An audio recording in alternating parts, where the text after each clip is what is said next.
Have you ever noticed that a particular smell, like the scent of a rose, or a cup of coffee, or the ocean, or a forest, has the power to trigger an intense memory? What memories do smells trigger for you? When I smell the ocean, it brings back all kinds of stuff, like collecting seashells with my grandma and going fishing with my dad. I love the beach. The smell of dirt reminds me of a garden. When I think I was about 5 years old, when my sister and I planted a garden. Cotton candy. Really brings me back to my childhood. A couple of times every summer, we would go up to this amusement park, and I always ordered cotton candy.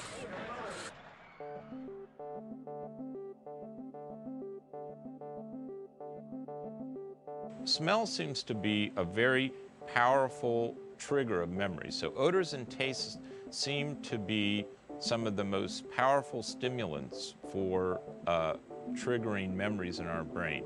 To understand this complex connection of memory and smell, scientists like Professor David Glanzman of UCLA conduct experiments attempting to find out what happens in the brain on a cellular and biological level. Your brain consists of 10 to the 12th neurons, which is approximately 1 trillion neurons. And each of those neurons makes a connection, which is referred to as a synapse, with approximately 1,000 to 10,000, and in some cases 100,000 neurons. Glanzman believes that on a molecular level, the brain of a marine snail is like the brain of a human. Learning about the snail's brain can tell us about the kinds of changes that take place in our brains when we learn and form memories. The reason why snails are great for this research is they're very simple, they have very simple nervous systems, and yet they still learn. And we expect that what we discover about learning and memory in their primitive nervous systems will apply to our brains as well. What we study are changes in the reflex. And when I tap the siphon, what the animal does is contract, and that's a defensive contraction. If I keep tapping it gently, it'll eventually stop giving me that withdrawal reflex, that defensive reflex. And what it's learning there is that this is not dangerous, so it's basically ignoring it. But if I give it a very painful stimulus, then it is learning that the environment is dangerous and it needs to be aware of that. So what we found in our research is that when the snail learns, synapses get stronger, and we've been able to understand the biochemical and molecular process by which that strengthening happens, and we think the same thing takes place in our brains when we learn.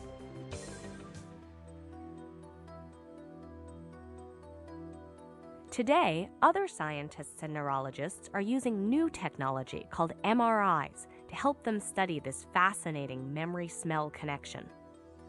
In experiments, they have found that the area of the brain that processes smell is located here, immediately next to the hippocampus and the amygdala, the parts of the brain that are known to control memory and emotion.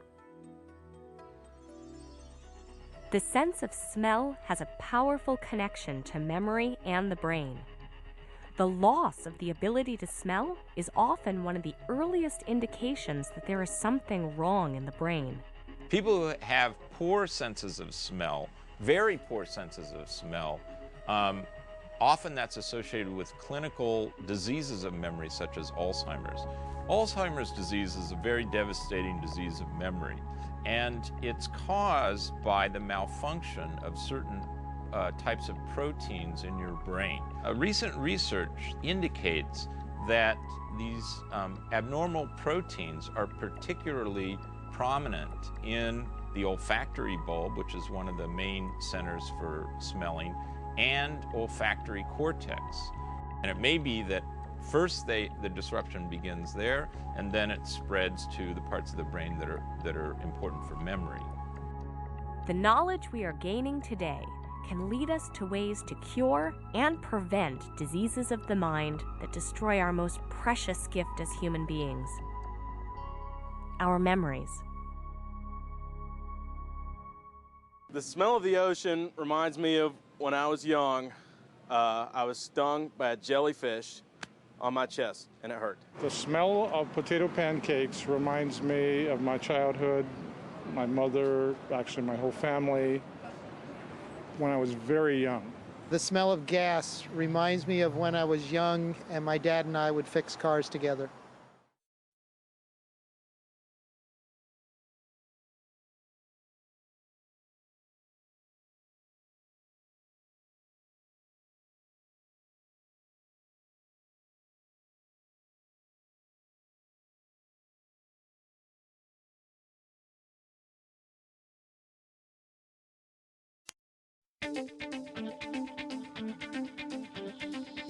Heroes are all around us.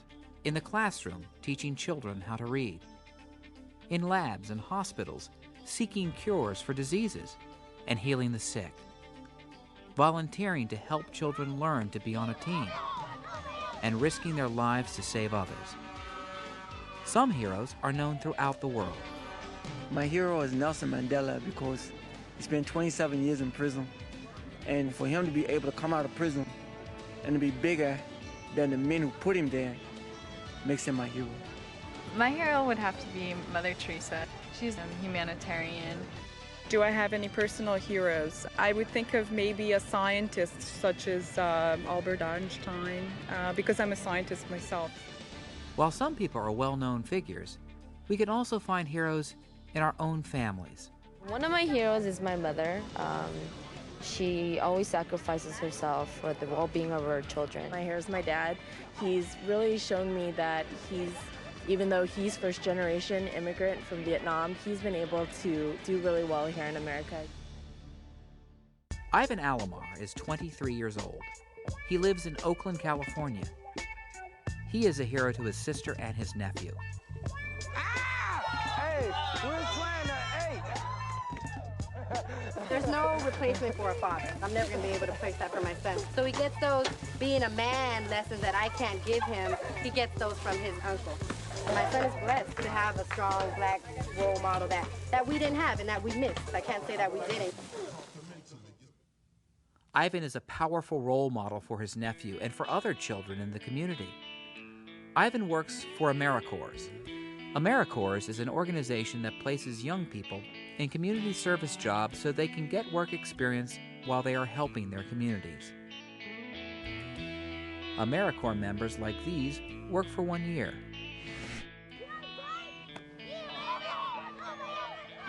Hey, that's all right, huddle up. During that time, they receive a small living allowance. At the end of the year, they will also receive an educational grant.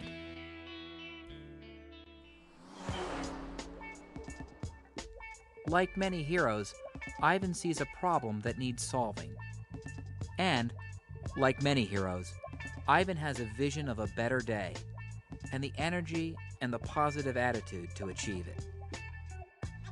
I feel I have a lot to offer this job and these kids, and I have a lot of energy, and I want to do this. So I have a lot to offer, and that's what I'm focusing on. I'm not going to focus on what I don't have. I'm going to focus what I have and try to give it to these kids. When you work in an inner city school, you have to be willing to be flexible. If you can't find a space, you better get some chairs and sit down right outside and do what you got to do. All that doesn't matter though, okay? Okay, Atlanta, I'll see you guys tomorrow. All right, Tito. Hey, I'm glad you read your book, Tito. Read some more. Read to your mom.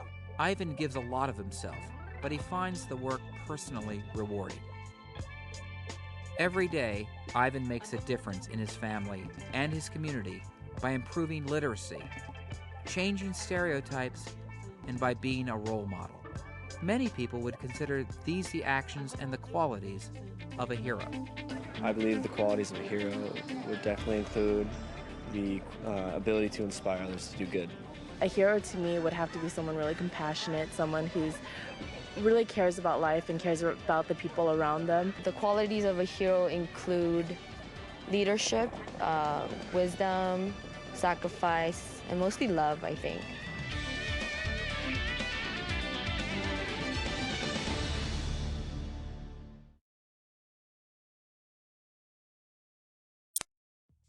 Welcome to Dream Vacation, where you can win a dream vacation with a video of your nightmare vacation.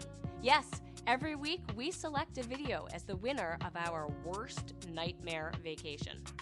This week's nightmare video winner is Julia Corcoran. Julia writes, "My husband AJ and I had been working really hard, so we were definitely looking forward to our vacation." Look over here, Julia, over here. I can't wait to use this new video camera on our vacation. So, how's our vacation coming? Great! I got some cheap airline tickets, I found a good price on a motel, and I rented a car. Cool. Look at this beach. That's fantastic. There are restaurants, clubs, dancing, and music. Cool, sounds great. I can't wait to go. Me either. All right. Here we are in Miami, lovely Miami, and we are pulling into the parking lot of our hotel. Julia? Oh, AJ, this can't be right. I think I booked the wrong place. This is horrible. That's okay. We'll find something else. No, all the rooms in town are booked. And besides, I had to pay for the whole stay on our credit card. Oh. Then we went to our room. AJ was trying to make the best of it, but my heart just sank. Oh no. Well, honey, look. We only have to sleep here, right? I mean, we came down here to go to the beach and to go clubbing, right? It won't be so bad. Come on, let's make the most of it. AJ succeeded in cheering me up. So by the time we walked over to the beach, I was in a pretty good mood. Julia. We are finally at the beach. Yes! We were happy for a while, but disappointment was just around the corner. No swimming? Jellyfish? I can't believe this. Ah! Since we couldn't swim, we decided to sunbathe. Julia, you look gorgeous in that bathing suit. I'm finally getting some sun. Ow! Ow! Julia, what's wrong? Ow! What's wrong? Ow! Oh, man, these flies. Oh, these flies are biting. I cannot believe this. We took a nice walk along the beach. And when we came back, we discovered that our money had been stolen. And all of our credit cards were back in the room. At that point, we were desperate. We decided to do something we had never done before. We'll wait for a guest to come in, and then we'll just walk behind them, right? Whatever you say, honey. Put the camera away. Follow me.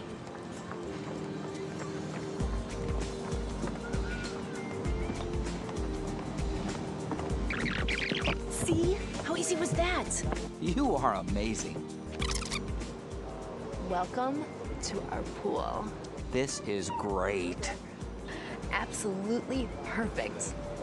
We were just starting to have a good time when we got kicked out. Excuse me, ma'am. I'm sorry, but we have to close the pool. What? Why? Someone broke a glass in the pool, and we have to drain it. It will reopen tomorrow. Tomorrow?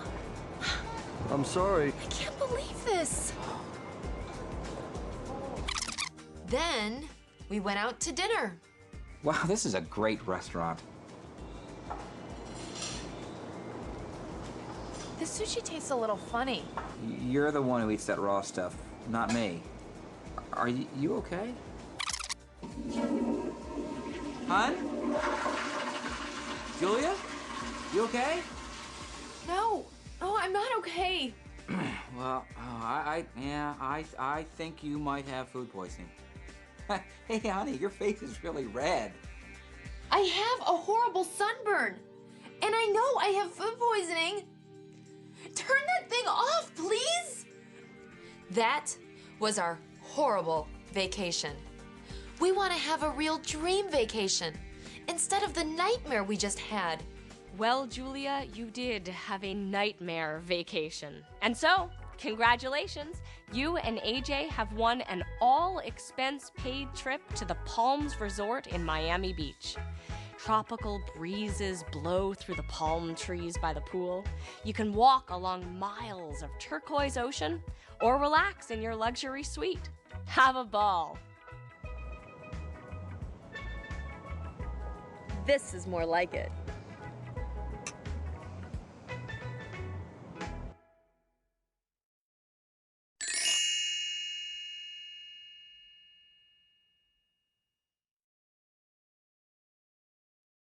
From the time we're very young, we form friendships.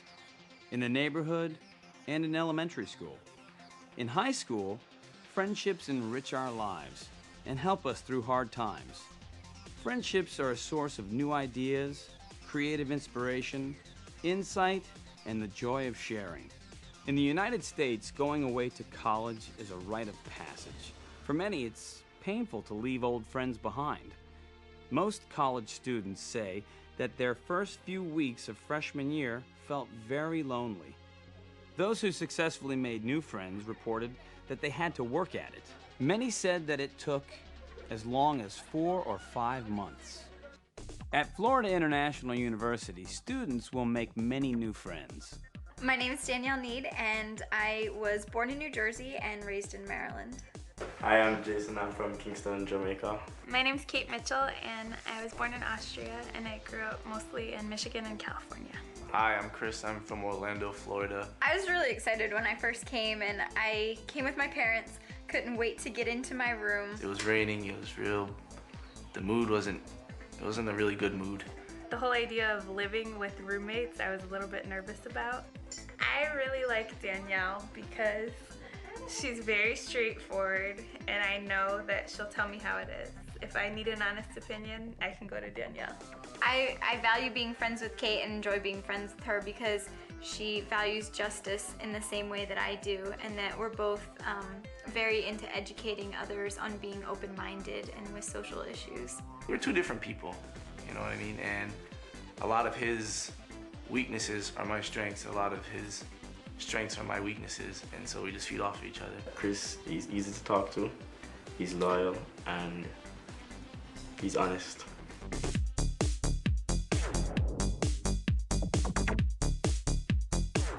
Friends who are outgoing, helpful.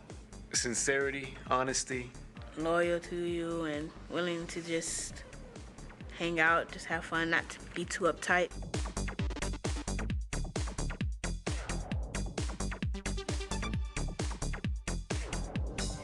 Someone who is arrogant and snobbish, then I will not be friends with them. They talk behind your back. I don't want anything to do with you. They're all, phony and not really into the whole friend thing, then it doesn't work for me. When it comes to making friends and forming close relationships, popular literature portrays women as being more empathetic and caring than men, and as men being more competitive and forceful than women. Rosalind Barnett is the director of the Community Families and Work Program at the Brandeis Women's Studies Research Center, where she is also a senior scientist. Thank you very much. In her most recent book, Same Difference, How Gender Myths Are Hurting Our Relationships, Our Children, and Our Jobs, Barnett and co-author Carol Rivers set out to dispel many myths about gender differences. It certainly is true that people make generalizations all the time about women are this and men are that. Women are nurturant and caring and available, and men are rational and competitive and aggressive. So we hear them over and over, and we tend to mistake that for fact. You say, well, heard it 15 million times, it's got to be true. But it's not true. There are aggressive men and nurturant men. There are men who are athletic and there are men who are not athletic. So it doesn't make sense to talk about what men are about, just like women vary all over the place. I have one male friend in particular that I call crying just as often as I call my girlfriends crying when something bad happens. And Men and women can be friends, but I think somewhere along there you might feel an attraction. We can only get beyond the stereotypes about how men and women form friendships if we start to become aware of the ways in which those stereotypes affect our own behavior. There's an old Mother Goose rhyme that goes like this. What are little girls made of? Sugar and spice and everything nice. That's what little girls are made of. What are little boys made of? Snips and snails and puppy dogs' tails. That's what little boys are made of.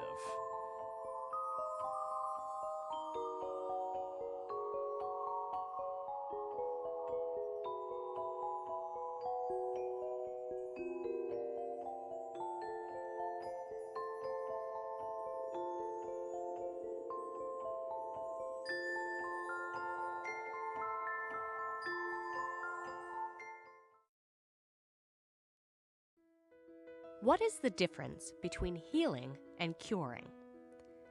To be cured of an illness means that the medical treatment has succeeded and the illness is gone. To be healed goes beyond curing. A person who is seriously ill can be healed, even when a cure is not possible.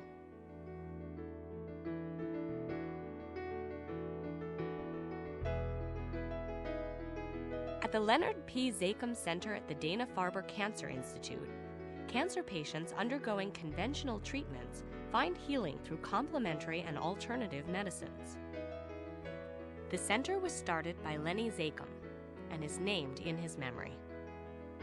Lenny Zachem was a Boston hero who valiantly spent his life working to bridge racial differences among young people in the Boston area. He grew up in a neighborhood where he was the only Jew and routinely encountered discrimination based on his religion.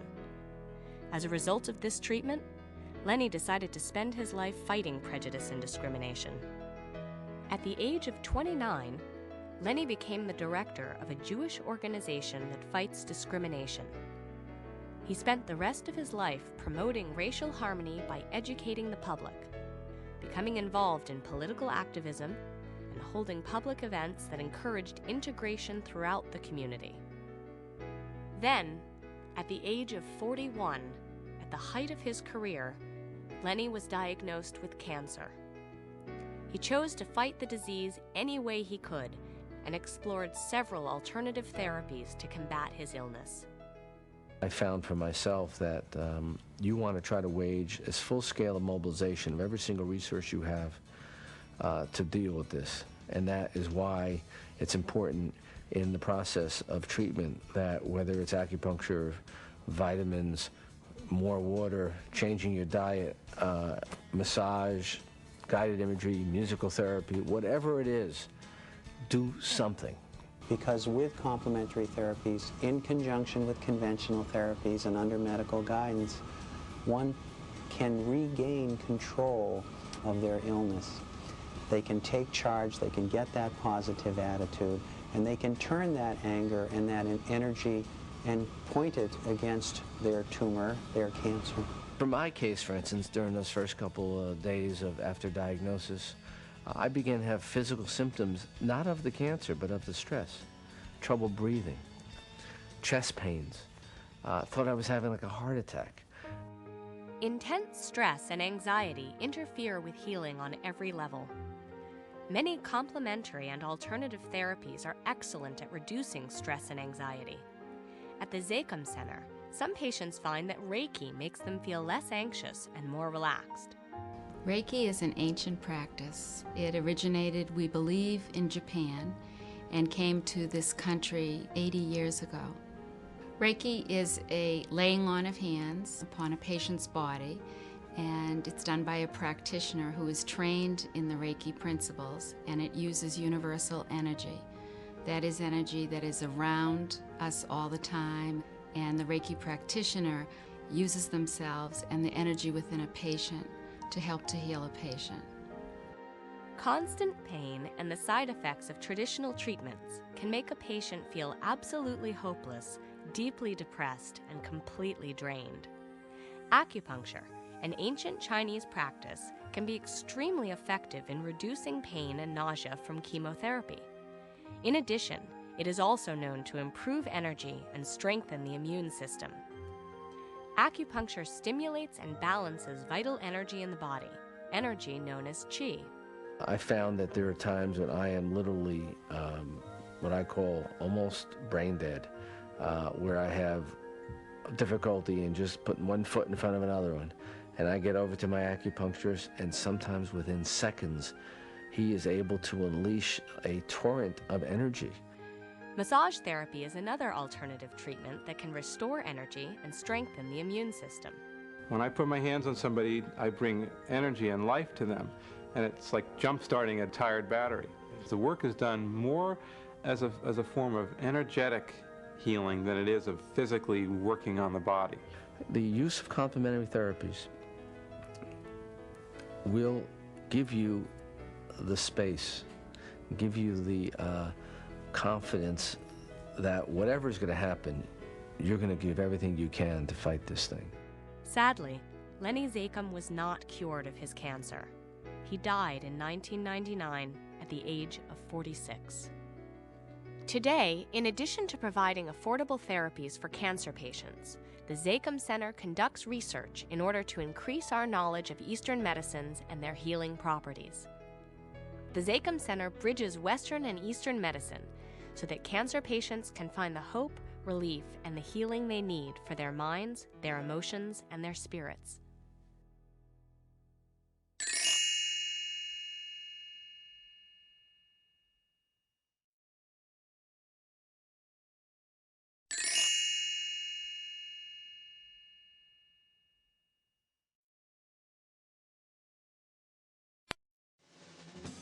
Jazz, rock and roll, bluegrass, rap, country. Songs are part of all kinds of music, and many songs are written here in Nashville, Tennessee. Nashville, also called the Music City, is the center of the American music industry. This is Music Row, home to Sony Music, MCA Records, the Country Music Association, Warner Brother Records, Mercury Records, and the Gospel Music Association. Nashville attracts talented musicians, producers, and songwriters. Troy Vergis is a successful songwriter working here in Nashville. He's written 5 top 10 hits and has had 61 songs recorded. In 2002, he was named Songwriter of the Year by BMI, one of the 2 largest associations of songwriters in the world, and also by the Nashville Songwriters Association. Troy got his big break in college when he got an internship at a small but successful music publisher. My first job in the music business was working in the tape library at a company called Patrick Joseph Music. It really was a great education for me in learning the structures of songs and what worked and what didn't, and how to listen. So I started writing songs when I was working in the tape library there. I started co-writing with a lot of people in town, but I had to, write a lot of songs before anything worked. It took a lot of learning, writing a lot of songs and learning the process, and a lot of messing up and a lot of really bad songs. To get to anything that was really decent. It was a really gradual process, learning everything. My first real hit song was a song called Who I Am that Jessica Andrews recorded, and it was her first big hit and my first big hit. It went to #1, my first #1 song. A successful song to me has to have a point of emotion that translates to the listener some way, whether it's the melody or the lyric. I sacrifice my sanity, get stuck inside my vanity. For me, in my songs, I have to have a lyric that really means something. That's not a throwaway lyric that just passes you by and it's just a good time. Now, there are great songs written like that. They're just not the songs that I am good at writing. So for me, it has to have a heart to it. It has to have, you know, a melody that's moving to go with that and really go somewhere and doesn't just lay there and kind of get you dancing. I'd rather get you listening than get you dancing. We'll talk about what does matter, I guess. Yeah. And we just get the title back in at the end and we'll be in good shape. Yeah. There is not necessarily a typical writing day, but as close as I could get to one in a co-writing situation where you're writing with someone else, which is mostly what goes on in Nashville, is you meet up with someone, have coffee, and talk about anything for however long you do. I love that guitar. Thanks. I'm not loving it right now. You'll have guitars, and you'll be sitting around playing, or a piano, or whatever you play, and you'll be having this conversation, and something that someone says will trigger a, hey, maybe that works like this, and then it just builds on, you know, it goes back and forth, and eventually becomes a song. It's hard to explain.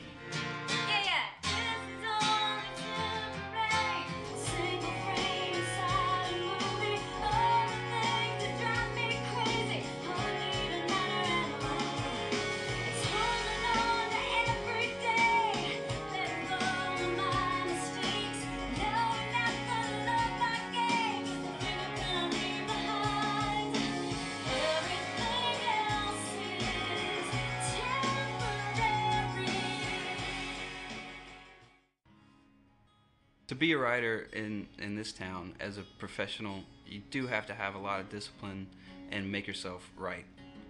It doesn't matter what kind of music you're writing. It could be rock, Latin, hip-hop, or country. You must love what you do because there are huge risks involved in committing yourself to it. You know, you may not make any money. No one may ever hear what you're doing. So you must believe in it and love it. You know, you must eat it, drink it, breathe it, and sleep it, and everything else. It has to take over your life.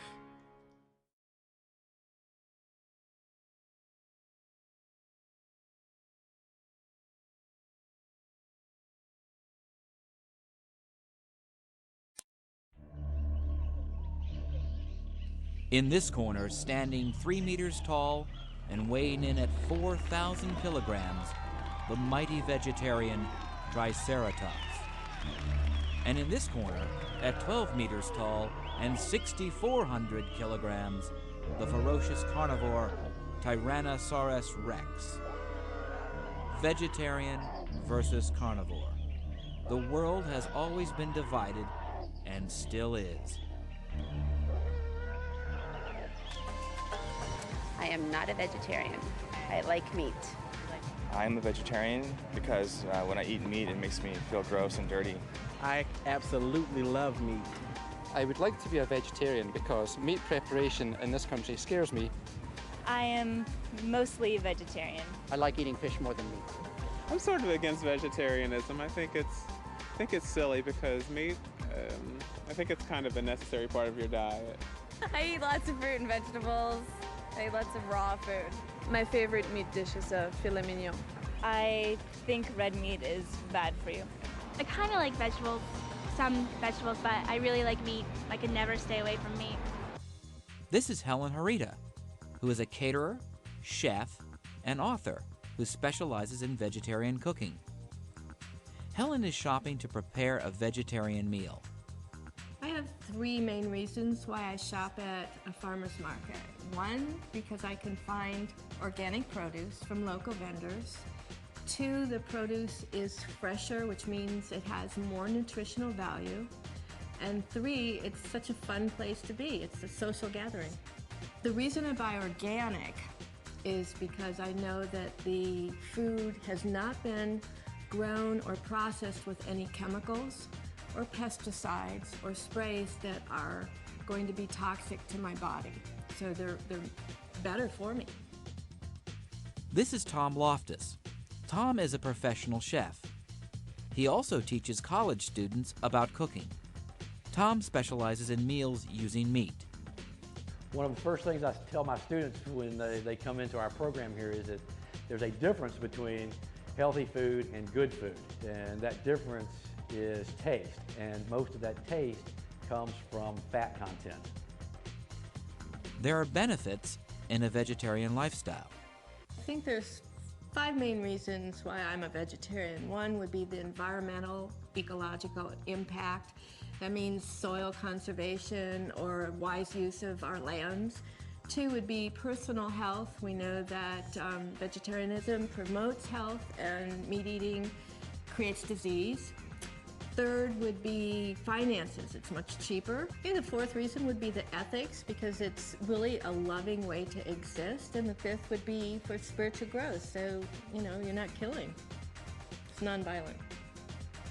There are also good reasons to consume meat.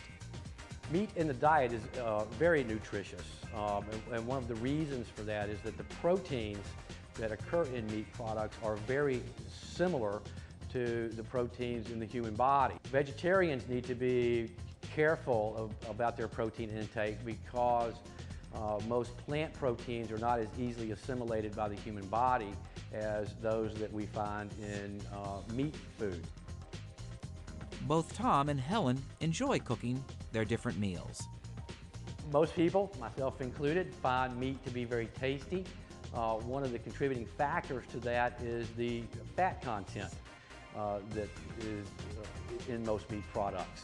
My meat-eating friends think they can't get a good-tasting vegetarian meal, but on the contrary, I use all the freshest ingredients, all the great spices and herbs, and together that gives the palate the satisfaction that people are looking for. And at the same time, I'm not relying on the fat in meat for flavor. While Tom and Helen cook very differently, they can agree on some food issues. If you choose to be a meat eater, there are a couple rules of thumb. Try and buy organic or clean, hormone-free meat. Try to keep meat to a minimum in your diet. Remember to eat only a piece of meat that's as big as the palm of your hand so that you can digest it better. And eat it with greens. I certainly think that you can be a healthy person and practice vegetarianism, but I also believe that you can be healthy by having some meat in your diet. Vegetarian or carnivore? The battle rages on.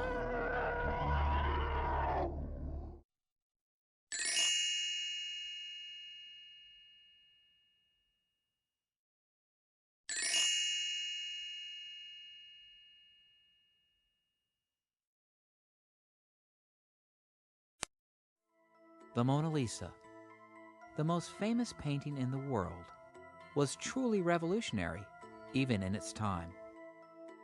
While he was painting the Mona Lisa, Leonardo da Vinci broke all the rules, even his own.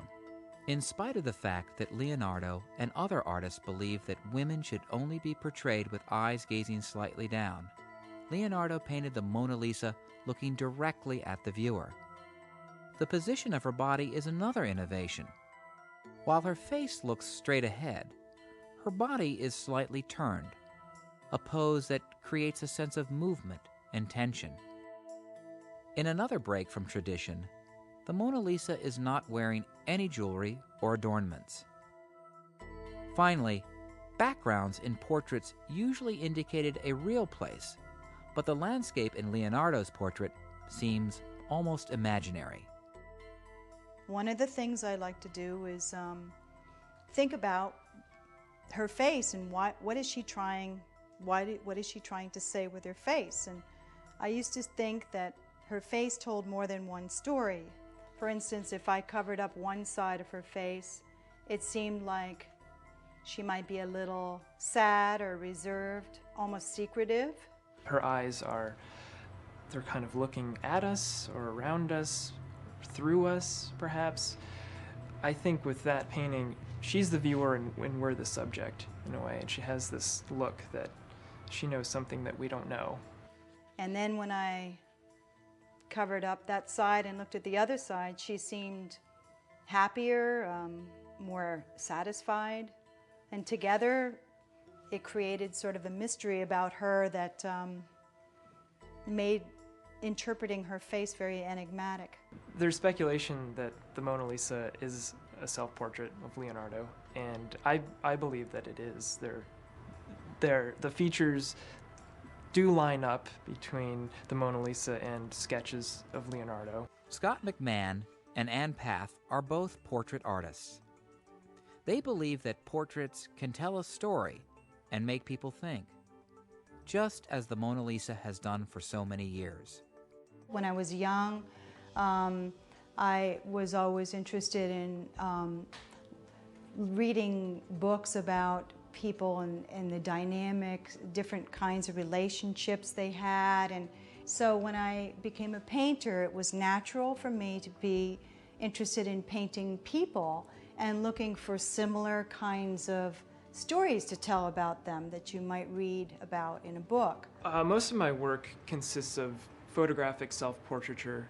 I'm interested in using myself as the subject, not only as the creator of the image, but as the character or the performer of the images. So in my portraits, I'm trying to capture a deeper essence of a person, more or less.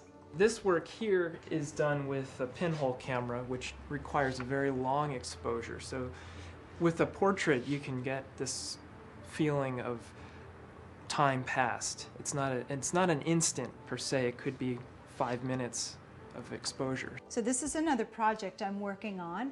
I'm almost finished with it, but I still need to work on the reflections in the water and the face of the boy before it's finished. I often work with multiples and using a mirror or the same image twice, and what I wanted to do was link the two portraits together with this string. It's kind of this string of thought, or this idea of remembering, or the resilience of memory. I don't just paint from photographs. I try to make a work of art. I try to make a painting that goes beyond a mere photographic image. I try to capture something about the soul of or the essence of this person. This piece here is, it's called The Measure of Decay, and behind the piece there are portraits, again, of me. I have this clay covering on that has cracked, and so it's kind of like the process of decay. So as each portrait goes around, you can see the image in a different focus. I love painting portraits. I love painting, but portraits are very special because they're about people. I'm fascinated by portraiture in general, the human body, and how that image lives over time. I like to capture what is unique and special about an individual in paint.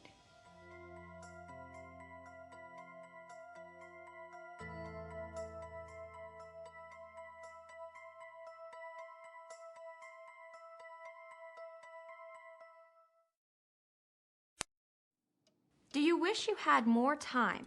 Would you rather your day had more hours in it?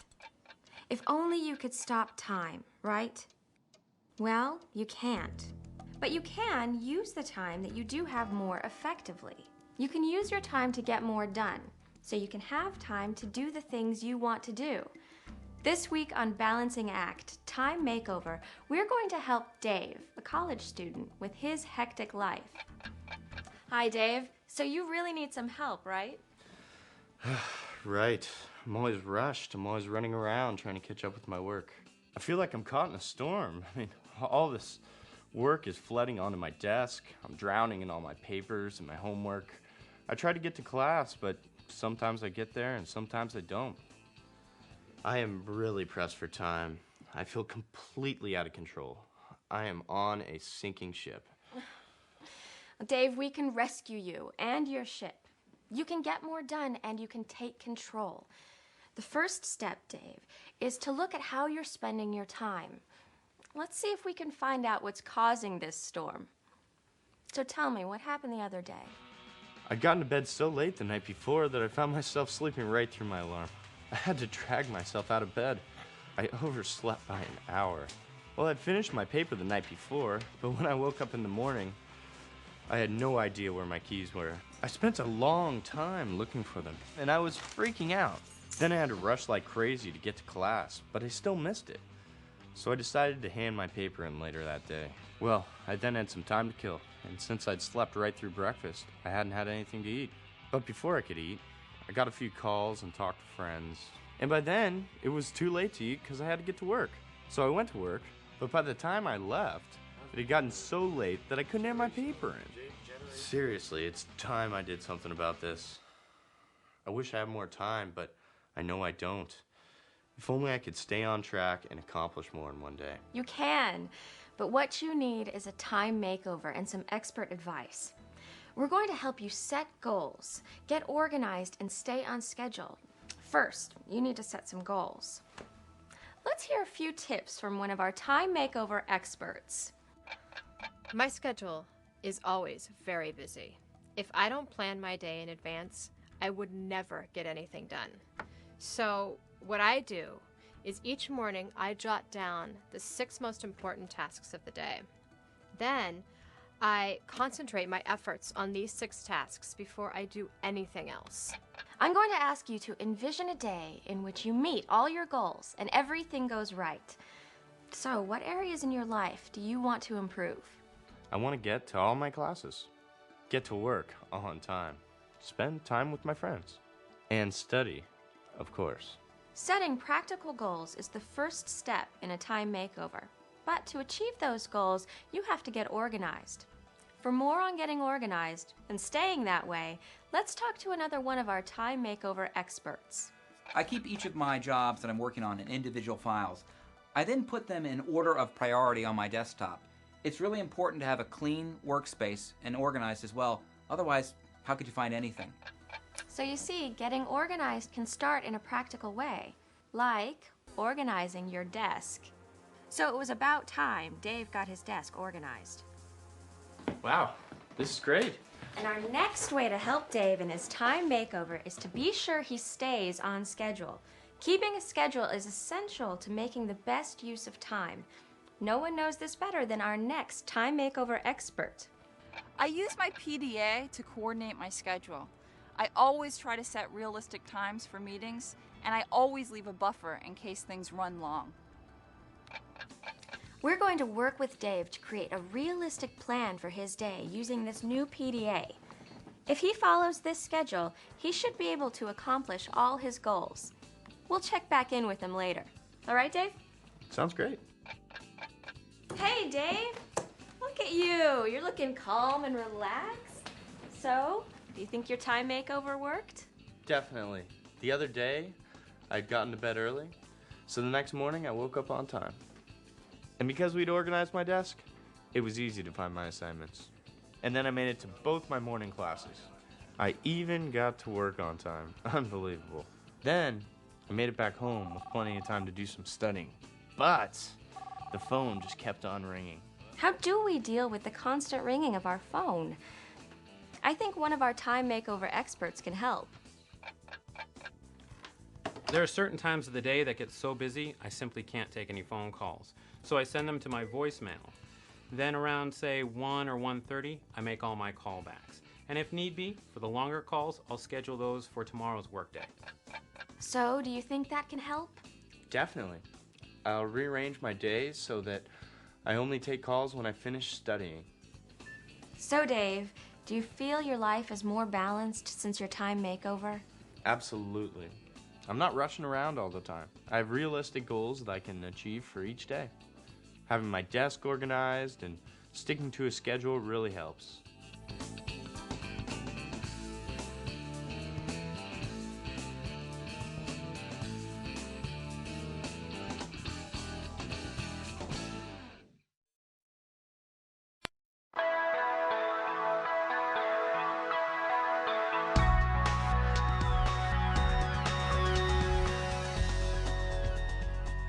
Plastic surgery can dramatically alter your appearance. But can plastic surgery actually change your life? For many people, the answer is yes. Tamara's whole view of life has been significantly transformed since she had plastic surgery. It's just amazing how wrinkles or, just something that's bothering you physically can really bring you down and really pull that self-esteem down. Since I've had it, I just have a refreshed outlook on life. Kanae is forming close relationships for the first time. I would even admit that I wanted to have plastic surgery.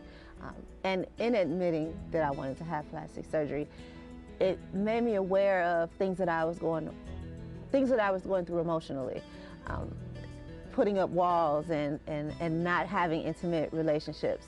But now that I had plastic surgery, I don't feel like those walls are up. And some of the things that I saw my sister do or my mom do, and putting on lipstick, that was such a no-no for me. Like, no, you don't want to draw attention. But now I put on lipstick and I feel like a lady. I feel ladylike and girly and cute. So it made me more mature and allowed me to undergo intimate relationships that I wouldn't have gotten into before. Larry feels younger and more energetic. It just makes me feel good to know that I'm looking younger than I really am, and I'm feeling younger than I really am. I went to a store with one of my sons, and he introduced me as his father, and she said to me, "You're joking."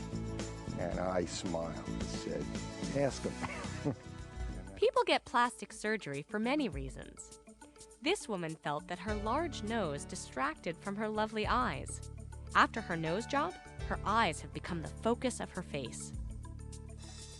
This man's heavy brow and eyelids gave him an intense, scary look. A brow lift and eyelid surgery made his eyes more visible. Today, he looks younger and friendlier. This woman did not like the way the skin on her face and neck sagged, making her appear old and tired. After a facelift, she appears younger and more refreshed. These people got good results from their surgery because they followed some important guidelines. First, they all went to a plastic surgeon who meets 3 important criteria. He is highly qualified and experienced, he has strong aesthetic judgment, and he is known for his integrity. The fat that used to be in your really beautiful cheeks has gone down a little bit, and it needs to just be brought right back up. Dr. Garth Fisher is a board-certified plastic surgeon who is recognized as one of the top plastic surgeons in the United States. He is featured on ABC's program Extreme Makeover. What should happen when you visit a plastic surgeon like Dr. Fisher? First, you should discuss what you want. This patient is thinking about getting a nose job. Patients who have success with plastic surgery do research and ask questions. Listen to be sure the doctor is answering honestly and presenting a realistic picture. When can I get back to work? I would say you could get back to work in a week. You're going to have your splint taken off then, and so you're free to go back to work as long as it's not vigorous activity. To ensure a successful procedure, find a surgeon who performs cosmetic surgery frequently. Meet all the members of the team who will be working on you. Be sure that your surgeon will be performing the procedure in a licensed facility. Follow post-operative instructions carefully. Return for all follow-up appointments to be sure you are healing properly. I don't have to worry about what people are thinking when I'm talking, when they're looking at me. What are they thinking? Are they listening to my words, or are they looking at my lips? All those worries are gone now, so it's changed my life in that way. So I think I've had kind of an emotional makeover as well as a physical makeover. Did anybody notice things? Or? Oh, definitely. Yeah? People were going, I can see a difference in you. I can't figure it out. So it was nice.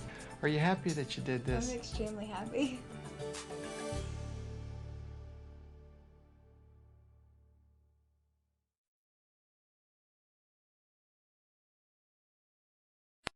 English is an especially interesting and rich language because it has such deep roots and so many influences. Rap or hip-hop in general was kind of formed to go against the system. When English, primarily the English, but also French, came to the United States, the language began to change even more because immigrants flooded to America. It was created to go against the norm and something that your parents couldn't be a part of. And all their languages were mixed in with English, and it's just become richer and richer. Yeah, my life, my life, my life, my life, my life. Yeah, yeah. Okay, this is better days, yeah. Rap is a wonderful example of how the English language is growing and is so alive. Language is different in rap. It's the, the whole slang factor. I'm going to cop a whip, instead of saying I'm going to buy a car, I'm going to purchase a car. It started out somewhere as one group's way of expressing themselves, trying to be themselves and be different or distinctive from other groups, and then other people would hear it and say, I really like the sound of that, I like the beat of that, I like the rhythm, I like what they're saying. So if you're not a part of hip-hop and someone says like, yeah, your kicks are fly, like people are going to think you're talking about karate or something, when you're really saying like, yeah, your shoes are nice, your shoes are hot. And if something has a lot of value that people like rap, then it will. It'll just get bigger and bigger and bigger, and it's one of the really exciting things about language. Listen to me, I'm one of the realest. Yeah, I'm on my way. Follow me. Yeah. We have many different styles to express ourselves and say the same thing, but to different groups of people. So, for example, if you just want to greet your friends and see how you are, you say, "Hey guys, how you doing?" But if you want to go into your boss's office and see how your boss is, you say, "Oh, hello, Mrs. Smith. How are you today?"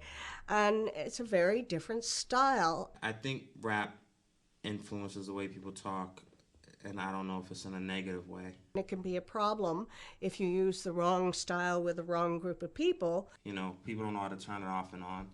If you go to a job interview and someone's like, yeah, so, what would you bring to our company? Yeah, man, my attitude's crazy, you know what I'm saying? And my energy level is stupid right now, you know what I mean? And I'll definitely, I'll make this company mad cheese. If you're at a job interview, you're going to use completely different words. My energy's stupid right now, which means, my energy's high. I have a lot of energy, I'm motivated. I'm gonna bring the company mad cheese, yo. I can generate more income from the company. Sometimes students will email me and say, "Hey, you," and I'll send the email back and say, "No, that isn't the right style to use when you're addressing a professor, but it is fine if you want to use it for your friends or your siblings." People just have to learn how to decipher, what is appropriate when it's not. So it really depends on who you're with and what you're trying to say, what words and you choose and how you choose to say it. Daniel Loren addressing issues, play mob like give you a rose, turn and kiss you. We add words to the language every day, and that means when the dictionary is published maybe every 10 years or so, the dictionary makers have to make choices of what words are going to be dropped and what words are going to be included and what words have different meanings. The hip-hop dictionary is... it's so outdated because the language changes so fast. So they have stuff in there like fresh, when no one really says fresh since... like 85, 88. They follow the words in print and also in the medium, television, movies, whatever. And they count how many times a word is used. And when it reaches a certain level, it's included in the dictionary. They have stuff in there like jiggy, which Will Smith, getting jiggy with it. Like, no one even really said that. I mean, he just said getting jiggy with it, and like people started saying, "I'm getting jiggy with it," and started dancing. It's like, come on. Like once your grandfather says like I'm getting jiggy with it and starts dancing, like it's time to move forward.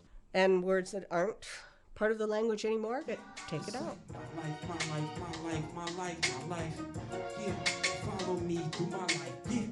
Yeah, follow me through my life. Yeah, follow me through my life. Yeah.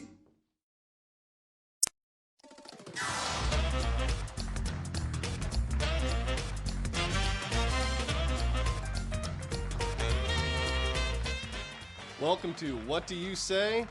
Test your friends! You know, English has the largest vocabulary of any language. That's because English keeps adding words from other languages. What Do You Say? Test Your Friends is the game where friends test each other's knowledge of the English language. Let's meet our contestants. This is Amanda. She grew up in California. She's living in Boston now, and she's working as an office manager while she goes to school part-time. And this is Amanda's friend Pat. He's from the Midwest, and he's working in the advertising business. So how did you two meet? Oh, Pat and I were taking the same economics class. A mutual friend of ours introduced us. Amanda and Pat are playing against our returning champions. A big round of applause for Megan and her friend Sam. In our opening rounds, you get 100 points for every phrasal verb your partner guesses in 30 seconds. The first category is air travel. For example, when you board a plane, you get on. Good luck. This is what you do when you get your flight. You check in. This is what happens when the plane leaves the ground. You take off. When you go to get your bags, you do this. You pick them up. Congratulations, Pat and Amanda have 300 points. Now let's go to our defending champions. The category is housework. For example, when your food is cold, you heat it up. Good luck. When you make a mess, you should clean it up. After you're done drying the dishes, you have to put them away. You spill milk, you clean it up. No, with a sponge. Wipe it up. Megan and Sam now have 300. Okay, the game is tied. Pat and Amanda, the category is all about the word get. For example, when the bus comes to your stop, you get off. Good luck. You and your friends like each other, you get along. When you live on little money, you get by. You throw the garbage in the trash, you get rid of it. Make someone understand you. Get your message across. Too late with that last answer, though it was correct. So for that round, you scored 300. Now let's go to Megan and Sam. Our category is parts of the body. For example, when you finish taking a test and give it to your teacher, you hand in your test. Good luck. When the teacher gives the worksheets to the student, she hands them out. You don't want to fight, so you back off. You admit you've done something wrong. You face up to it. Okay. We're entering our next round tied at 600. For every antonym your partner correctly guesses in 15 seconds, you get 100 points. Good luck. rough, smooth, agree, disagree, patient, impatient, grateful, ungrateful, smile, unsmile, frown, compassionate, cruel. You got 6 words in 10 seconds. That's excellent. That gives you 600 more points for a total of 1,200. This is our final round. Will our champions retain their position, or will Pat and Amanda win? Ready? Perfection. Imperfection. Pleasant. Unpleasant. Expensive. Inexpensive. Conditional. Unconditional. Excellent. Terrible. And that is 5 words, giving you 500 points. Your total is 1,100. But that's not enough to beat our challengers. Congratulations, Pat and Amanda, you're our new champions. Thank you. I didn't know if we were gonna pull it off there. We were really on today. You guys rocked. Thanks for watching. What do you say? Test your friends!